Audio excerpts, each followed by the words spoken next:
الرحمن الرحیم نحمده ونصلی علی رسوله الکریم انا انزلناه فی لیلۃ القدر وما ادراک ما لیلۃ القدر۔ اللہ تعالیٰ کی عادت ہے کہ اللہ تعالیٰ اس دنیا کے نظام کو مساوات کی بنیاد پہ اللہ نے اس نظام کو نہیں چلایا۔ سب ایک جیسے نہیں ہیں اس دنیا میں۔ اللہ تعالیٰ نے انسانوں کو تمام مخلوق پہ ترجیح عطا فرمائی ہے۔ پھر انسانوں میں بھی سب کو ایک جیسا مقام نہیں دیا۔ پیغمبروں کو اللہ تعالیٰ نے عام لوگوں پر فضیلت عطا فرمائی۔ پھر پیغمبروں کو بھی ایک جیسا مقام نہیں دیا۔ اللہ تعالیٰ نے پیغمبروں میں حضرت ابراہیم علیہ السلام، موسیٰ علیہ السلام، عیسیٰ علیہ السلام اور سید الانبیاء محمد صلی اللہ علیہ وسلم کو باقی پیغمبروں پر فضیلت عطا فرمائی۔ اور پھر ان چاروں کو بھی ایک جیسا مقام اللہ نے نہیں دیا۔ ان میں سب سے افضل مقام اللہ نے اپنے حبیب محمد صلی اللہ علیہ وسلم کو عطا فرمایا۔ تو جیسے اللہ تعالیٰ کی عادت ہے کہ انسانوں میں اللہ نے فرق رکھا، مخلوق میں فرق رکھا، تو اللہ تعالیٰ نے اسی طرح اس زمین کے خطوں میں فرق رکھا ہے۔ اس زمین میں سارے خطے ایک جیسے نہیں ہیں۔ مسجد کو اللہ نے عام جگہوں پر فضیلت دی۔ پھر مسجدوں میں مسجد اقصیٰ، مسجد نبوی اور مسجد حرام کو اللہ نے باقی مسجدوں پر فضیلت دی۔ اور ان تین مسجدوں میں بھی اللہ نے سب سے زیادہ فضیلت مسجد حرام کو دی جہاں بیت اللہ ہے، اور اتنی بڑی فضیلت دی کہ مسجد حرام میں ایک نماز کا ثواب 1,00,000 نمازوں کے برابر قرار دیا گیا۔ اور علماء کہتے ہیں صرف نماز ہی نہیں ہے بلکہ ایک نیکی کا ثواب اللہ نے مسجد حرام میں 1,00,000 نیکیوں کے برابر رکھا ہے۔ تو اسی طرح اللہ تعالیٰ نے جو اوقات ہیں، وقت ہیں، ان کو بھی ایک جیسا نہیں رکھا۔ اللہ تعالیٰ نے ہفتے کے دنوں میں جمعے کے دن کو ان بقیہ 6 دنوں پر اللہ نے فضیلت عطا فرمائی ہے۔ پھر اللہ نے مہینوں میں تمام مہینوں پر رمضان المبارک کو فضیلت عطا فرمائی ہے۔ آپ رمضان میں جب کوئی نیکی کرتے ہیں تو پورے سال کی نیکی ایک طرف اور رمضان کی نیکی ایک طرف، کئی گنا اجر اس کا بڑھ جاتا ہے۔ اسی طرح سے اللہ رب العزت نے پورے رمضان کو بھی ایک جیسا نہیں رکھا، بلکہ اللہ نے رمضان کے آخری عشرے کو پچھلے 2 عشروں پہ اللہ نے فضیلت دی ہے کہ رمضان کے آخری عشرے میں عبادت کا ثواب بقیہ 2 عشروں سے زیادہ ہے۔ یہی وجہ ہے کہ آپ صلی اللہ علیہ وسلم رمضان کے آخری عشرے میں شد میزرہ، امی عائشہ رضی اللہ تعالیٰ عنہ فرماتی ہیں تہبند کس لیا کرتے تھے۔ یہ کنایہ ہے عبادت سے کہ بالکل پوری رات آپ صلی اللہ علیہ وسلم عبادت کیا کرتے تھے۔ اور کمال کی بات یہ ہے کہ رمضان کے آخری عشرے کی جو 10 راتیں ہیں یا 9 راتیں ہیں، ان میں بھی پھر اللہ نے 9 کو برابر نہیں قرار دیا، بلکہ ان میں ایک رات ایسی اللہ نے بنائی جو پورے رمضان کی تمام راتوں سے افضل اور پورے سال کی تمام راتوں سے افضل، اور اس کا نام بھی اللہ نے خود متعین کیا کہ اس کا نام ہے لیلۃ القدر۔ قدر کا مطلب مرتبے والی، قدر و منزلت والی، اونچے مقام والی رات۔ تو یہ اللہ کی عادت ہے کہ جیسے آپ دیکھتے ہیں کہ مختلف قسم کی کمپنیاں مختلف پیکیجز نکالتی ہیں اپنی پروڈکٹ کو سیل کرنے کے لیے، لوگوں کو فائدہ پہنچانے کے لیے، خود پیسے کمانے کے لیے۔ اللہ کو ہماری ضرورت نہیں ہے ہماری عبادت کی۔ اللہ کو اس بات کی ضرورت نہیں ہے کہ ہم اس کی عبادت کریں تو اس کو کوئی فائدہ ہوگا، لیکن اللہ ہمیں فائدہ پہنچانے کے لیے، ہمیں عبادت کی طرف لانے کے لیے، ہماری تربیت کے لیے کہ یہ کسی طرح کسی بہانے آ جائیں۔ جیسے دیکھیں مارکیٹوں میں سیل لگتی ہے نا، چیزیں سستی ہو جاتی ہیں، کمپنی کا تو اس میں اپنا مفاد ہوتا ہے، تو غریب سے غریب آدمی بھی اس سیل کی وجہ سے سستے میں وہ چیزیں خریدنا شروع کر دیتے ہیں۔ تو اللہ تعالیٰ کا تو کوئی مفاد نہیں ہے ہم سے، لیکن اللہ ہمیں فائدہ پہنچانے کے لیے مختلف قسم کے پیکیج دیتے ہیں کہ آؤ رمضان کا ایک پیکیج ہے جس میں گناہ گاروں کو توبہ کی توفیق ملتی ہے، پورے سال کچھ نہیں کیا تو کچھ رمضان میں کر لو، پورے سال مسجد میں عبادت کی توفیق نہیں ملی تو چلو عمرہ کی آج تمہیں توفیق ملی، مسجد حرام میں عبادت کر لو، یہاں تو میں 1 پر 1,00,000 تمہیں دوں گا۔ تو یہ جو اللہ کی طرف سے پیکیج ہمیں ملتے ہیں یہ اللہ کے فائدے کے لیے نہیں، ہمارے فائدے کے لیے، کہ ہم جیسے نالائق شاید ثواب کا سن کے کہ بھئی ایک نیکی کا ثواب بہت زیادہ بڑھا چڑھا کر دیا جا رہا ہے، تو جیسے مارکیٹوں میں غریب آدمی بھی وہ اس جو ہے پیکیج کی وجہ سے خریداری کے لیے پہنچ جاتا ہے، تو اسی طرح جو بھی آخرت کی لالچ رکھنے والے لوگ ہیں، اگرچہ وہ گنہگار ہیں لیکن اس پیکیج سے فائدہ اٹھانے کا اللہ ان کو موقع دیتا ہے۔ پورے سال کچھ نہیں کیا تو اب آؤ، میری طرف سے سیل لگی ہوئی ہے، میری طرف سے ایک نیکی پہ لاکھوں نیکیاں دی جا رہی ہیں، آؤ میری طرف اور اس بہانے کچھ عبادت کر لو۔ تو عقل مند لوگ اللہ کی اس آفر سے فائدہ اٹھاتے ہیں، اللہ کی طرف سے پیش کردہ اس آفر سے، اور اللہ کی اس رحمت سے فائدہ اٹھاتے ہیں۔ تو وہ رحمت کیا ہے؟ قرآن نے اس رحمت کو بیان کیا کہ یہ جو لیلۃ القدر کی رات ہے یہ اللہ کی طرف سے اتنا بہترین پیکیج ہے کہ قرآن خود اس کا تذکرہ کرتا ہے، لیلۃ القدر خیر من الف شہر۔ فرمایا کہ اللہ کہہ رہا ہے کہ کسی نے 1000 مہینے عبادت کی، جو تقریباً 83 سال بنتے ہیں، تو 83 سال کی عبادت کا اجر ایک طرف اور اس ایک رات کی عبادت کا اجر ایک طرف۔ آپ بتائیے کتنا بہترین اللہ کی طرف سے یہ اللہ کی رحمت کا معاملہ ہے، اور اللہ کی طرف سے یہ کتنا بہترین پیکیج ہے۔ تو اتنا زیادہ اس میں ثواب، اور اللہ نے بتایا کہ یہ ایسی برکت والی رات ہے، 2 جگہ قرآن نے اس کا تذکرہ کیا، انا انزلناہ فی لیلۃ مبارکہ، کہ ہم نے اس رات میں قرآن کو نازل کیا اور یہ برکت والی رات ہے۔ ایک جگہ قرآن کہہ رہا ہے برکت والی رات، ایک جگہ قرآن کہہ رہا ہے قدر و منزلت والی رات، اور دونوں جگہ قرآن کہہ رہا ہے کہ ہم نے اس رات کی سلیکشن کی ہے قرآن کو نازل کرنے کے لیے۔ تو ایک فضیلت تو اس رات کی یہ ہے کہ اس میں عبادت کا اجر ہزاروں گنا بڑھ جاتا ہے۔ آپ 83 سال مسلسل عبادت کرتے رہیں اور اس ایک رات میں آپ عبادت کریں تو اللہ کی رحمت ہے کہ اس ایک رات کی عبادت کا ثواب 83 سال کی عبادت کے برابر ہو جائے گا۔ تو بہت ہی محرومی کی بات ہے کہ کوئی شخص اس رات کو سوتے میں گزار دے۔ اور علماء نے یہ بیان کیا ہے کہ جو بھی فضیلت والے دن یا فضیلت والی راتیں ہوتی ہیں ان میں جیسے عبادت کا ثواب بڑھ جاتا ہے، گناہ کا عذاب بھی اسی حساب سے کئی گنا بڑھ جاتا ہے۔ جیسے مسجد حرام کے بارے میں حدیث میں آتا ہے کہ ایک نماز 1,00,000 کے برابر، لیکن قرآن کیا کہتا ہے؟ وَمَن يُرِدْ فِيهِ بِإِلْحَادٍ بِظُلْمٍ نُذِقْهُ مِنْ عَذَابِ السَّعِيرِ۔ مسجد حرام میں ظلم اور گناہ کا کوئی بھی معصیت جو ہے، گناہ ہے، اس کا عذاب بھی کئی گنا بڑھ جاتا ہے۔ اس لیے علماء کہتے ہیں کہ مسجد حرام میں ایک جرم وہ 1,00,000 جرموں کے برابر ہے، مسجد حرام میں ایک چوری 1,00,000 چوریوں کے برابر ہے، مسجد حرام میں ایک جھوٹ 1,00,000 دفعہ جھوٹ بولنے کے برابر ہے۔ تو صرف نیکی کا ثواب نہیں بڑھتا، گناہ کا عذاب بھی بڑھ جاتا ہے۔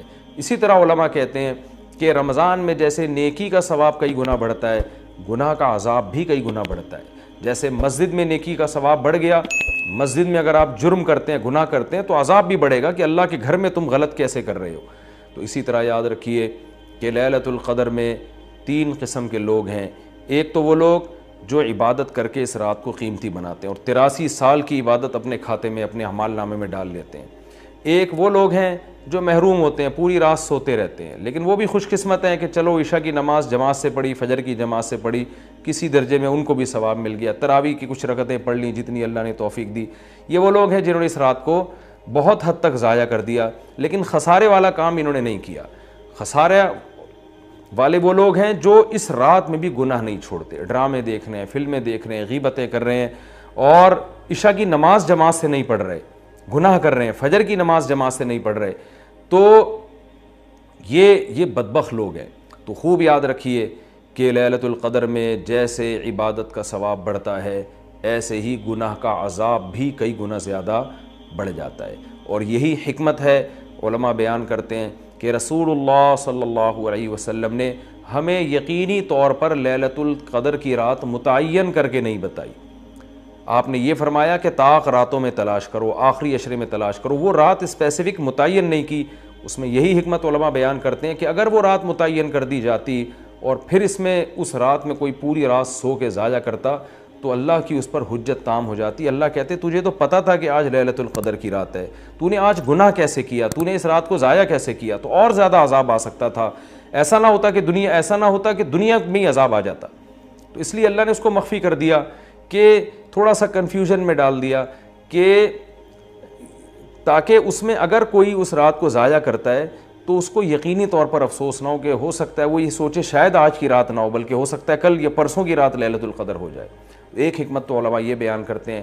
دوسری حکمت یہ بیان کرتے ہیں کہ اگر لیلۃ القدر کی رات متعین کر دی جاتی اور اس رات اتفاق سے کوئی سوتا رہ جاتا، بیماری کی وجہ سے عبادت نہ کر پاتا، تو پھر وہ بقیہ راتوں میں بالکل بھی عبادت نہ کرتا۔ وہ کہتا ہے لیلۃ القدر تو گزر گئی، اب میں رات جاگ کے کیا کروں گا، اصل جو اللہ کی طرف سے رحمت والا معاملہ تھا وہ تو میں نے ضائع کر دیا۔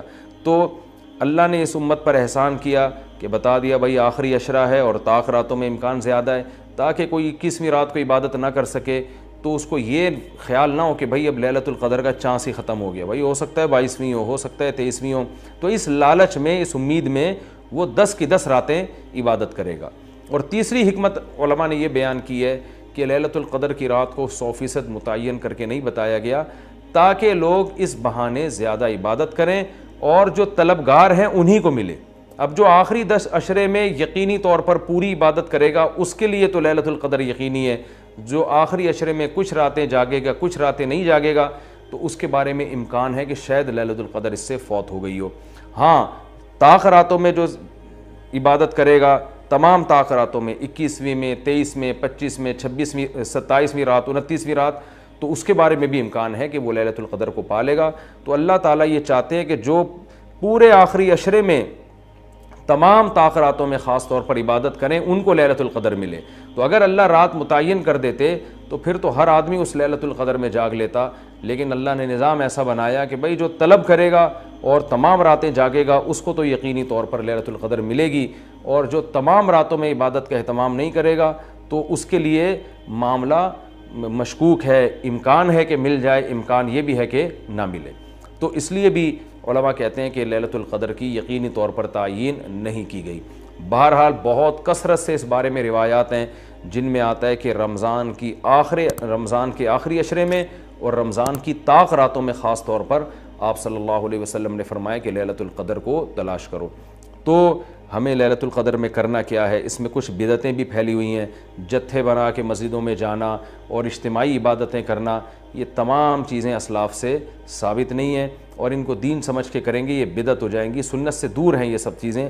انفرادی عبادت ہونی چاہیے، نماز کا کوئی الگ سے مخصوص طریقہ ثابت نہیں ہے لیلۃ القدر کی رات میں، جو طریقے سے عام آپ نمازیں پڑھ رہے ہیں وہی اسی طریقے سے، یہ نہیں کہ پہلی رکعت میں یہ صورت دوسری میں یہ صورت، یہ تمام چیزیں لوگوں میں پھیلی ہوئی ہیں، یہ بدعت ہے، ان کا حقیقت سے سنت سے کوئی تعلق نہیں ہے۔ تلاوت کریں، دعائیں مانگیں اور تہجد کی نماز پڑھیں، جتنے نوافل اللہ آپ کو توفیق دیتا ہے، آپ جیسے عام معمول ہے نوافل پڑھنے کا اسی طرح پڑھیں، اور بہتر ہے گھر میں عبادت کریں۔ گھر میں اگر مشکل ہو رہی ہے تو مسجد میں بھی جا سکتے ہیں، لیکن نوافل گھر میں پڑھنا یہ مسجد میں پڑھنے سے زیادہ افضل ہے۔ مسجد میں شور شرابہ کرنا، لیلۃ القدر کے نام پہ جتھے بنا کے بیٹھنا، پھر لیلۃ القدر کی رات پہ پوری رات پروگرام چلنا مسجدوں میں، یہ سب چیزیں لوگوں کو عبادت سے غافل کرنے والی ہیں۔ بیان بھی ہونے چاہیے مختصر، آدھا گھنٹہ ہو گیا، 1 گھنٹہ ہو گیا، باقی وقت عبادت میں لگانا چاہیے۔ دوسری بات یہ کہ اتنی کثرت سے عبادت کرنا کہ آپ کا دماغ ہی خراب ہونا شروع ہو جائے، نیند سے حالت خراب ہو جائے، تو یہ بھی ٹھیک نہیں ہے۔ کچھ دیر آرام بھی کرنا چاہیے تاکہ جتنی عبادت ہو وہ طبیعت میں نشاط کے ساتھ اور فریشنس کے ساتھ ہو، آپ اس میں ٹینشن میں نہ آ رہے ہوں۔ اور ایک اہم بات یہ بھی ہے کہ اصل عبادت گناہ چھوڑنا ہے۔ آپ صلی اللہ علیہ وسلم نے لیلۃ القدر میں ہمیں جو دعا سکھائی ہے اس دعا کا مفہوم بھی یہی ہے۔ صحیح حدیث میں دعا آتی ہے کہ لیلۃ القدر میں یہ دعا مانگو، اللہم انک عفو تحب العفو فاعف عنا، اے اللہ تو سراپا معافی ہے، معافی کو پسند کرتا ہے، ہمارے گناہوں کو معاف کر دے۔ تو اس سے پتہ چلتا ہے کہ لیلۃ القدر میں نبی ہمیں یہ سکھا رہے ہیں، یہ سمجھا رہے ہیں کہ گناہوں سے توبہ کرنی ہے، معافی مانگنی ہے۔ ظاہر ہے جس جرم سے معافی مانگی جاتی ہے تو اسی بیس پہ مانگی جاتی ہے نا کہ آئندہ آپ چھوڑنے کا عہد کر رہے ہو۔ آپ نے کسی کا دل دکھایا، کسی کو ٹینشن دی، اب آپ اس سے سوری کر رہے ہیں، وہ کہتا ہے ٹھیک ہے آئندہ ٹینشن نہیں دینا، آپ کہتے ہیں دوں گا تو میں آئندہ بھی تمہیں ٹینشن، تو وہ کہے گا پھر یہ تو معافی نہیں، یہ تو معافی کے نام پہ مذاق ہو گیا بھائی۔ تو نبی جو ہمیں دعا سکھا رہے ہیں اس میں اصل بتا رہے ہیں کہ لیلۃ القدر کی رات میں اللہ سے دعائیں مانگ کر توبہ کرنی ہے۔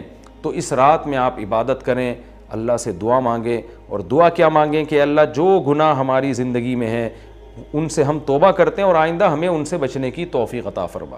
گناہ کیا ہے؟ نمازوں کا قضا کرنا، داڑھی کاٹنا، خواتین کا بے پردگی کرنا، اور سود لینا، بہنوں کی وراثت نہ دینا، اور جاندار کی جو تصویریں آج کل لوگوں نے گھروں میں ڈیکوریشن کے طور پر تصویریں لگائی ہوئی ہوتی ہیں، یہ سب ناجائز ہیں۔ آپ صلی اللہ علیہ وسلم نے فرمایا ان من اشد الناس عذابا یوم القیامۃ المصورون، کہ سب سے سخت ترین عذاب قیامت کے دن تصویر بنانے والے کو ہوگا۔ ڈیجیٹل کیمرے کی تصویر میں تو بہت اچھا خاصا علماء کا اختلاف ہے کہ ہماری رائے یہ کہ تصویر میں داخل نہیں ہے، لیکن جو پرنٹڈ تصویر ہوتی ہے اور کسی شرعی عذر کے بغیر ہو، ایک تصویر کسی ضرورت سے ہوتی ہے، بلا وجہ شو بازیوں کے لیے اپنے باپ داداؤں کی تصویریں دیواروں پہ سجانا، یہ فیشن ہمارے یہاں بنتا چلا جا رہا ہے۔ اور جو بت بنے ہوئے ہوتے ہیں تصویر کے نام پہ، وہ بھی اسلام میں حرام ہے۔ تو ان سب چیزوں سے ہمیں لیلۃ القدر میں توبہ کرنی ہے، شراب سے، زنا سے، بد نظری سے، والدین کی نافرمانی سے، رشتہ داری توڑنے سے۔ آپ صلی اللہ علیہ وسلم نے فرمایا جو خونی رشتوں کو توڑتا ہے وہ جنت میں داخل نہیں ہوگا۔ لیلۃ القدر کی رات میں آپ اپنے خونی رشتوں کو منا لیں۔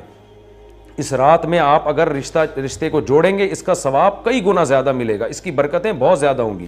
تو اس رات میں صدقہ خیرات بھی کرنا چاہیے، اور ان تمام جرائم سے، نماز چھوڑنے کا گناہ، سود کا گناہ، وراثت کھانے کا گناہ، جو بھی ناپ تول میں کمی کا گناہ، آپ اگر کسی ادارے میں جاب کرتے ہیں، آپ تنخواہ پوری لے رہے ہیں مگر آپ کام میں ڈنڈی مار رہے ہیں، یہ خیانت ہے جس سے قرآن نے روکا ہے۔ یہ بھی ایک جرم ہے، اس جرم سے بھی ہم نے اس رات میں توبہ کرنی ہے۔ اگر کوئی کرایہ دار مالک مکان کے گھر کو امانت کے طور پہ استعمال نہیں کرتا، یہ بھی امانت میں خیانت ہے۔ اور اگر مالک مکان کرایہ دار کو تنگ کرتا ہے، یا کرایہ دار مالک مکان کو ٹائم پہ کرایہ نہیں دیتا، یہ بھی جرم ہے جس کو قرآن بیان کرتا ہے امانت میں خیانت۔ تو جہاں بھی دو آدمیوں کا معاملہ ہو رہا ہے اور اس میں آپ ڈنڈی مار رہے ہیں، یہ بہت بڑا جرم ہے۔ قرآن میں اہل جنت کی یہ صفات بیان نہیں کی گئی ہیں۔ تو اخلاق کو اپنے درست کرنا، آپ صلی اللہ علیہ وسلم نے فرمایا منافق کی 3 نشانیاں ہیں، بات کرتا ہے، جھوٹ بولتا ہے، امانت دی جائے تو خیانت کرتا ہے، اور جب کسی سے بحث مباحثہ کرتا ہے تو گالم گلوچ پہ آ جاتا ہے۔ آج دیکھیں دفتروں میں کیا حال ہے، بات بات پہ گالیاں، ذرا سا کوئی مسئلہ ہوتا ہے فوش فوش گالیاں نکالنا شروع کر دیتے ہیں۔ تو یہ تمام چیزیں ایسی ہیں جن سے ہمیں اس رات میں توبہ کرنی ہے۔ اللہ تعالیٰ سے دعا ہے کہ لیلۃ القدر کی رات اللہ ہم سب کے لیے خیر اور برکت والی بنائے، اور اس رات میں ہمیں عبادت کی توفیق عطا فرمائے، اور اس رات میں ہمیں گناہوں سے سچی توبہ کی توفیق عطا فرمائے۔ حدیث کیا کہتی ہے؟ نبی نے دعا سکھائی کہ اے اللہ اتنا خوف، زیادہ خوف مسلط ہو گیا تو پڑھائی سے بھی گئے، نیند سے بھی گئے، کھانے سے بھی گئے۔ تو اللہ کا بھی اگر زیادہ خوف پیدا ہو گیا، صحت بھی خراب ہوگی۔ بعض لوگوں کے دل میں جہنم کی آگ کا بہت خوف مسلط ہو جاتا ہے، وہ عبادت سے بھی جاتے ہیں، پھر وہ لائف کو جتنا انجوائے کرنا چاہیے جس شریعت نے اجازت دی اتنا بھی نہیں کر پاتے۔ تو اس لیے ہمارے نبی نے دعا سکھائی، اللہم اقسم لنا من خشیتک ما تحول به بیننا وبین معصیتک۔ یہ میں مناجات مقبولہ کی دعاؤں کا ایک تھوڑا سا تعارف پیش کر رہا ہوں آپ کے سامنے کہ کتنی پیاری دعائیں ہیں۔ اے اللہ ہمیں اتنا خوف اپنا دے دے جو ہمارے اور تیری نافرمانی کے درمیان آڑ، کیونکہ خوف کا مقصد ڈرنا برائے ڈرنا نہیں ہے، خوف کا مقصد ہے جہنم سے بچنا، اور وہ جب بچیں گے جب گناہ سے بچیں گے۔ تو کم سے کم اتنا خوف تو ہو کہ جب گناہ کی طرف دل مائل ہو تو تیرا خوف رکاوٹ بن جائے، گناہ سے روک لے ہم کو۔ وَمِن طَاعَتِكَ مَا تُبَلِّغُنَا بِهِ جَنَّتَكَ، اپنی اطاعت کا اتنا جذبہ دے دے جو ہمیں جنت تک پہنچا دے۔ کیا ہو گیا بھائی؟ کیا ہوا؟ اچھا، وَمِن طَاعَتِكَ مَا تُبَلِّغُنَا بِهِ جَنَّتَكَ، یہ اسی کی تکمیل ہے۔ وَمِنَ الْيَقِينِ، یہ بڑا پیارا جملہ ہے، وَمِنَ الْيَقِينِ مَا تُهَوِّنُ بِهِ عَلَيْنَا مَصَائِبَ الدُّنْيَا۔ اے اللہ اپنا اتنا یقین دے دے، اتنا یقین، تیری ذات پہ اتنا یقین آ جائے کہ تو سب کچھ کرنے والا تو ہی ہے، اتنا یقین آ جائے کہ دنیا کی مصیبتیں ہلکی لگنے لگیں، ڈپریشن میں نہ جائیں ہم مصیبتوں کی وجہ سے۔ جو اللہ کو نہیں مانتے نا، جب وہ دیکھتے ہیں کوئی ٹینشن آ رہی ہے تو وہ کہتے ہیں یار اس ٹینشن کی یہ وجہ ہے اور یہ وجہ تو ختم نہیں ہوگی، تو میں تو ٹینشن میں زندگی گزاروں گا، وہ خودکشی کی طرف جائیں گے۔ اور جس کو پتہ ہے کہ یہ دینے والا کون ہے؟ اللہ، وہ میرا خیر خواہ ہے، وہ مجھے سنورنے اور بنانے کے لیے دے رہا ہے، وہ یہ ٹینشن دور بھی کر سکتا ہے، وہ کسی سبب کا محتاج نہیں ہے، اس میں میرا فائدہ ہے، تو اس سے وہ ٹینشن کیا ہو جائے گی؟ ہلکی۔ تو اے اللہ اتنا یقین اپنا دے دے جس یقین کی وجہ سے دنیا کی مصیبتیں ہمیں ہلکی لگنے لگیں۔ اگر اتنا بھی یقین نہیں ہے تو یہ یقین نہیں ہے۔ وَمِنَ الْيَقِينِ مَا تُهَوِّنُ بِهِ عَلَيْنَا مَصَائِبَ الدُّنْيَا وَمَتِّعْنَا بِأَسْمَاعِنَا وَأَبْصَارِنَا وَقُوَّاتِنَا أَبَدًا مَا أَبْقَيْتَنَا۔ اے اللہ تو نے ہمیں آنکھ کی نعمت دی، سننے کی نعمت دی، بولنے کی نعمت دی، چلنے کی اور بات کرنے کی، یہ تمام نعمتیں جب تک ہماری زندگی ہے یہ نعمتیں ہم باقی رکھنا، معذوری سے ہمیں بچانا. سمجھ رہے ہو کہ نہیں سمجھ رہے؟ آج لوگ دولت مانگ رہے ہوتے ہیں، صحت کو فوکس نہیں کر رہے. آنکھ کی بینائی چلی جائے خدا نخواستہ، کیسی اندھیر زندگی ہے. سننے کی طاقت چلی جائے. وَمَتِّعْنَا بِأَسْمَاعِنَا وَأَبْصَارِنَا وَجَمِيعَ قُوَّاتِنَا أَبَدًا مَا أَبْقَيْتَنَا وَاجْعَلْهُ الْوَارِثَ مِنَّا. یہ اس سے بھی زیادہ خاندانی جملہ. کافر بھی چاہتا ہے کہ میری آنکھوں میں دیکھنے کی طاقت، کانوں میں سننے کی طاقت، زبان میں بولنے کی طاقت، میری تمام جو جسم کے پارٹس ہیں وہ صحیح رہیں تاکہ میں دنیا کی نعمتوں سے مزے اڑاؤں. تو اللہ ہم صرف اس لیے نہیں کہہ رہے کہ یہ تمام چیزیں باقی رکھ کہ ہم دنیا میں مزے اڑائیں، دنیا میں بھی لذت، اور یہ جو تو نے ہمیں طاقتیں دی ہیں یہ آخرت میں بھی ترقی کا ذریعہ بن جائیں. تو ڈبل مزے ہو گئے کہ نہیں ہو گئے ہیں بھائی؟ کیونکہ جس آدمی میں قوت اور طاقت نہیں ہوتی مختلف چیزوں کی، وہ آخرت کے کام بھی زیادہ نہیں کر سکتا. تو وَاجْعَلْهُ الْوَارِثَ مِنَّا، ان کے اثرات باقی رہے، قیامت کے دن فائدہ ہو. ان آنکھوں سے ہمیں، ان کان سے اچھی بات سنی تھی اور ہدایت مل گئی، تو یہ فائدہ ہو گیا نا اس کان کا آخرت میں. آنکھوں سے اچھی چیز دیکھی اور ہدایت مل گئی، اللہ کی نشانیاں دیکھیں اور عبرت حاصل ہوئی ان آنکھوں سے. ماں باپ کی زیارت کی، بیت اللہ حج کی، اللہ کے گھر کی زیارت کی. تو یہ آنکھوں کی لذت بھی ہے، اور اس لذت سے دنیا کا فائدہ بھی اور آخرت کا فائدہ بھی. وَاجْعَلْهُ الْوَارِثَ مِنَّا وَاجْعَلْ ثَأْرَنَا عَلَى مَنْ ظَلَمَنَا وَانْصُرْنَا عَلَى مَنْ وَانْصُرْنَا عَلَى مَنْ وَاجْعَلْ ثَأْرَنَا عَلَى مَنْ ظَلَمَنَا وَانْصُرْنَا عَلَى مَنْ عَادَانَا. جو ہم سے دشمنی کرے اے اللہ تو اس کے خلاف ہماری مدد کر. دنیا میں بہت سارے دشمن ہیں، کچھ کو آپ جانتے ہیں، بہت سو کو نہیں جانتے. وَلَا تَجْعَلْ مُصِيبَتَنَا فِي دِينِنَا، اے اللہ اگر کوئی مصیبت مقدر میں ہے ہی تو وہ دنیا کی طرف پھیر دینا، دین ہمارا اس سے محفوظ رکھنا. دنیا کی مصیبت ختم ہو جاتی ہے، دین پہ کو نقصان اگر ہو گیا اس کے اثرات ہمیشہ ہمیشہ رہیں گے. وَلَا تَجْعَلْ مُصِيبَتَنَا فِي دِينِنَا وَلَا تَجْعَلِ الدُّنْيَا أَكْبَرَ هَمِّنَا. یہ جب مانگا کرے نا خوب شوق سے، اس کا مفہوم سوچ کے، اے اللہ دنیا ہمارا بڑا غم نہ بنا دینا کہ ہماری بڑی چاہت ہی کیا ہو. آج آپ دیکھیں، آپ کسی سے پوچھیں تجھے دنیا میں سب سے بڑی ٹینشن کیا ہے، وہ کیا بزنس. تیرا سب سے بڑا مسئلہ کیا ہے؟ صحت. تیرا سب سے بڑا مسئلہ کیا ہے؟ بیوی ٹھیک ہو جائے. تیرا سب سے بڑا مسئلہ کیا ہے جو تو چاہتا ہے؟ یار میرا سب سے بڑا مسئلہ ہے میری شادی ہو جائے. تیرا سب سے بڑا مسئلہ کیا ہے؟ یار ابا ٹھیک ہو جائیں. تیرا سب سے بڑا مسئلہ کیا؟ یار میرے بال نہیں ہے سر پہ، میں سارا دن اسی کوشش میں لگا رہتا ہوں سر پہ بال نکل آئیں. بھائی تیرا سب سے بڑا مسئلہ کیا؟ بھائی مجھے اللہ نہ کرے کینسر ہے، میرا سب سے بڑا مسئلہ اس وقت یہ بن چکا ہے میرا کینسر کسی طرح سے ٹھیک ہو جائے. بھائی تیرا سب سے بڑا مسئلہ کیا ہے؟ یہ لوگوں کی آپ سروے کریں تو یہی ہوگا نا. سمجھ میں آ رہی ہے بات؟ اکبر ہمینا کا مطلب سب سے بڑا مسئلہ، سب سے بڑی ٹینشن. بھائی تیرا سب سے بڑا مسئلہ کہ یار میرے بچے میرے قابو میں نہیں ہیں، میری سب سے بڑی خواہش ہے میرے بچے انسان کے بچے بن جائیں. بھائی تیرا سب سے بڑا مسئلہ کیا ہے؟ بھائی اس کا سب سے بڑا مسئلہ اس کو خدا نخواستہ فالج ہوا ہے، اس کی ابھی سب سے بڑی کوشش یہی کہ فالج ٹھیک ہو جائے اس کا. نبی دعا سکھا رہے ہیں یہ کبھی بھی ہمیشہ اللہ سے پناہ مانگو، اے اللہ یہ چیزیں میرے مسئلے تو رہیں، سب سے بڑے مسئلے نہ رہیں. سب سے بڑا مسئلہ ایک ہی ہو، آخرت. بھائی یہ مسئلہ ختم ہو گیا، کوئی دوسرا مسئلہ آ جائے گا آپ کے ساتھ. کیا خیال ہے؟ ادھر میری طرف دیکھیں نا، ادھر کیوں دیکھ رہے ہیں؟ ابھی آپ کا سب سے بڑا مسئلہ ہے میرا بیان سنیں آپ بیٹھ کے. اچھا مجھے کچھ اس وجہ سے دیکھ رہے تھے آپ مجھے.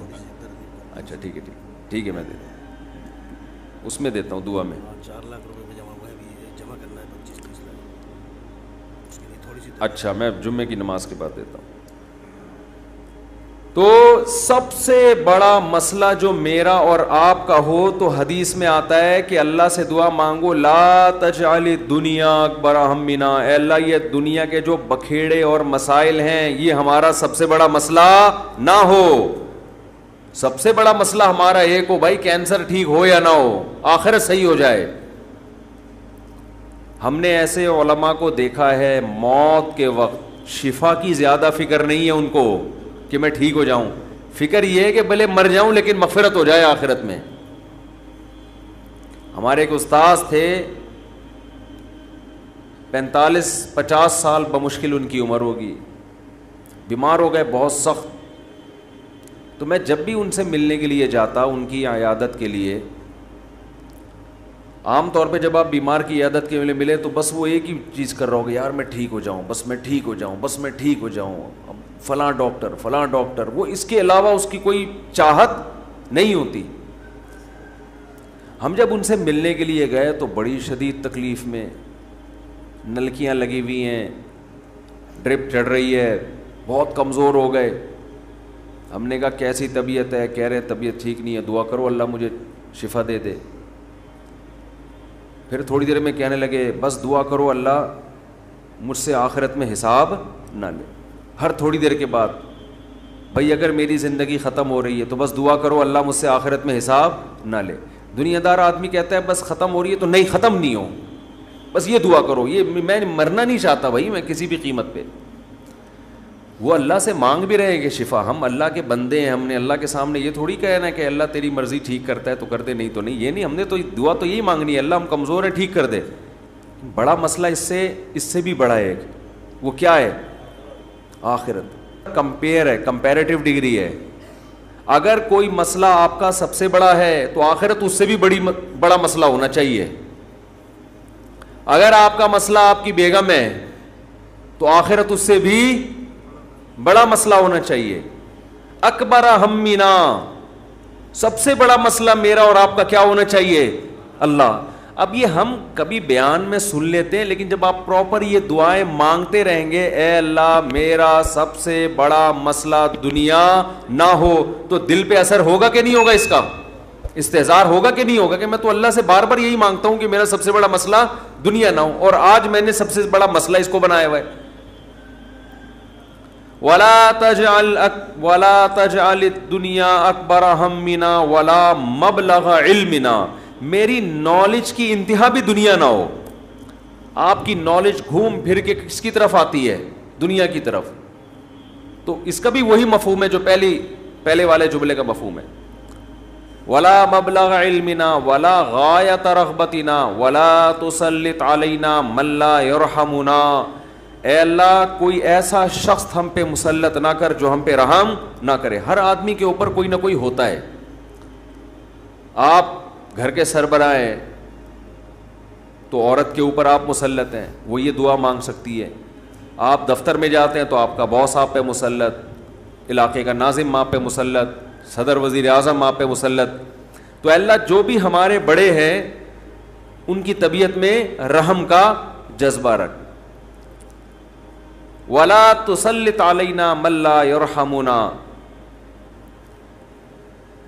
وَلَا لا تجعل الدنیا اکبر ہمنا ولا مبلغ علمنا ولا غایت رغبتنا ولا تسلط علینا من لا یرحمنا. یہاں تک دعا ہے یہ، اور بہت ساری دعائیں ہیں. اللہم اجعل حبک احب الاشیاء الی، اے اللہ میں دنیا میں جتنی چیزوں سے محبت کرتا ہوں، میں نہیں کہہ رہا کہ وہ محبت ختم کر دے، اپنی محبت ان تمام چیزوں پہ غالب کر دے.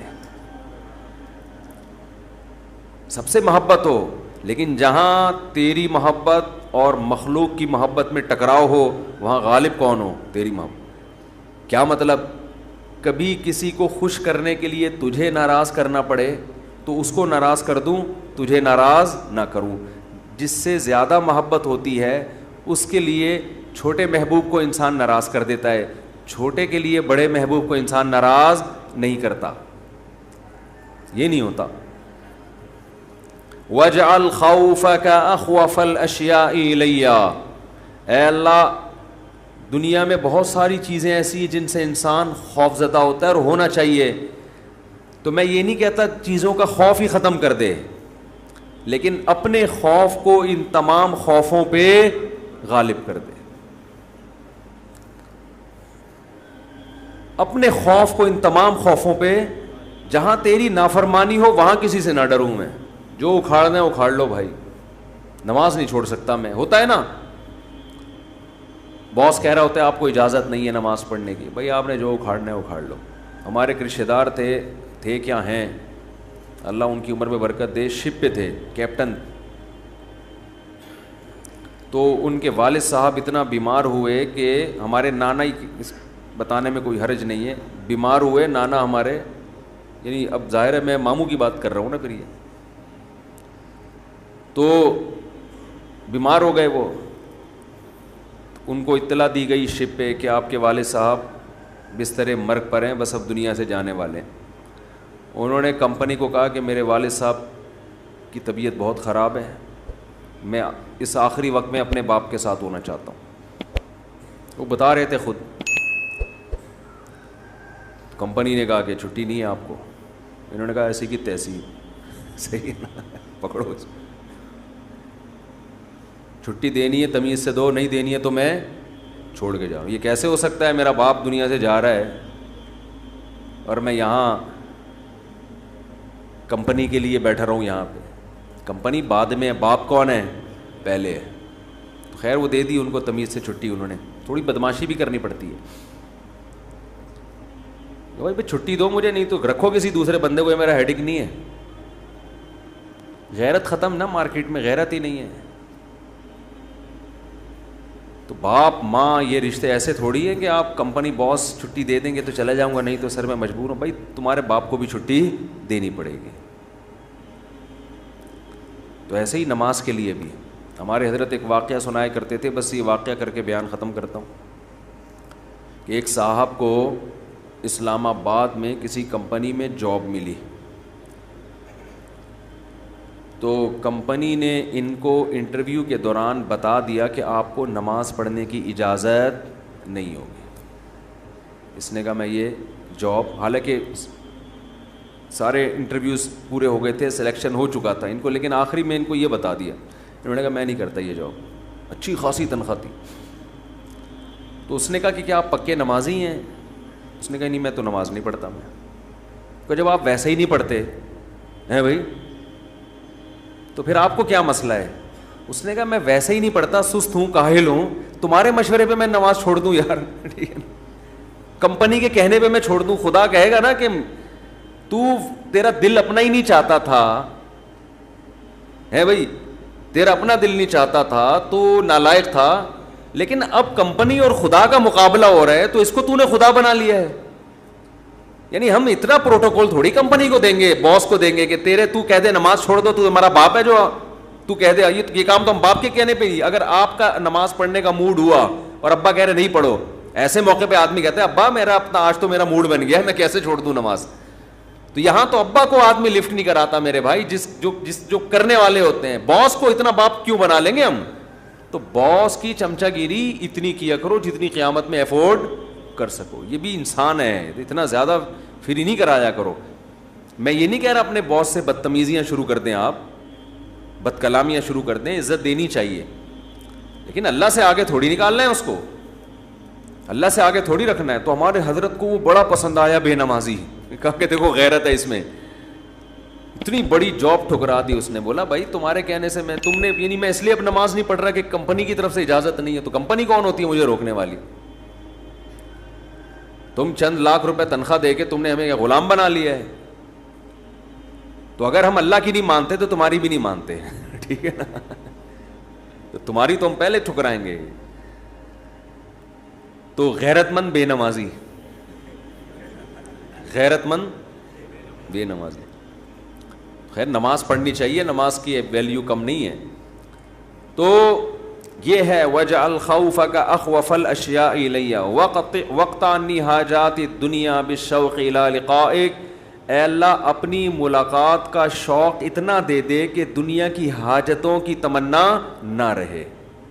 اتنا شوق ہو جائے کہ اس دنیا میں سب سے بڑا شوق ہی یہ بن جائے تو پھر یہ ثانوی درجے میں ہوں. اور آخری جملہ اس دعا کا وَإِذَا أَقْرَرْتَ أَعْيُنَ أَهْلِ الدُّنْيَا مِن دُنْيَاهُمْ فَأَقْرِرْ عَيْنِي مِنْ عِبَادَتِكَ. اے اللہ جب لوگوں کی آنکھیں اس دنیا سے ٹھنڈی ہوں, کسی کو پتہ چلا کہ بحریہ ٹاؤن میں 3 پلاٹ اس کے نام نکل آئے, آنکھیں ٹھنڈی ہو گئیں, بتاتا پھر رہے ہو بھائی ماشاءاللہ ادھر رشتہ ہو گیا, ہاں بھائی مفتی صاحب کا بیان اثر کر گیا ہے, آنکھیں ٹھنڈی ہوتی نا, گاڑی آ گئی, پیسہ آ گیا, تو اے اللہ اس وقت میری آنکھیں اپنی عبادت میں ٹھنڈی کرنا, مجھے عبادت کی ایسی لذت دے دے اپنے سامنے راز و نیاز اور مناجات کی, اور اپنے سامنے دعا مانگنا اور نماز پڑھنا اور تیری تلاوت کرنا اور تیری عبادت کرنا, تیرے سے تعلق ایسا ہو جائے کہ میری آنکھیں دنیا سے ٹھنڈی نہ ہو. مجھے مزہ کس میں آئے؟ تجھ سے راز و نیاز کرنے میں. یہاں بھی یہ نہیں کہا جا رہا مجھے دنیا نہیں دینا, مجھے پلاٹ نہیں چاہیے, مجھے گاڑی نہیں چاہیے. چاہیے بھائی, کون مستغنی تھوڑی ہے ہم اللہ سے, سب کچھ چاہیے, لیکن جو لذت ہو نا, لذت وہ ان چیزوں میں نہیں ہو, ان ٹکڑوں میں, کھلونوں میں. لذت کس میں ہو؟ آخرت میں, تجھ سے تعلق میں. تو وہ خرید لیں مناجات مقبولہ, کیونکہ دعائیں تو بہت ہیں نا, ہم کن کن دعاؤں پہ بیان کرتے رہیں. تو ایک دن ہفتے کو آپ نے جو اس میں لکھا ہوا ہے ہفتے کو یہ پڑھے, اتوار کو, آسانی کے لیے, ترتیب کے لیے, تو اس سے پورا ہفتہ 1 دن 2 دن 3 دن 4 دن پھر پڑھتے رہیں گے تو وہ دعائیں آہستہ آہستہ آپ کو یاد ہونا شروع ہو جائیں گی. پھر ایک دن آپ آٹو پے ہو جائیں گے, ٹھیک ہے نا, جیسے میں بعض چیزوں پہ آٹو پے ہو گیا ہوں, خود بخود منہ سے نکلنا شروع ہو جاتی ہیں, خود بخود کچھ چیزیں ہیں وہ پھر کبھی بیان میں بتاؤں گا انشاءاللہ. تو وہ آٹو پہ آ گیا ہوں میں, تو وہ خود بخود ہونا شروع, تو وہ آپ کو دعائیں آہستہ آہستہ خود بخود یاد, اور آپ کو محسوس ہوگا آپ کے دل کی کیفیت آہستہ آہستہ چینج ہو رہی ہے. اللہ تعالیٰ سمجھنے کی, عمل کی توفیق عطا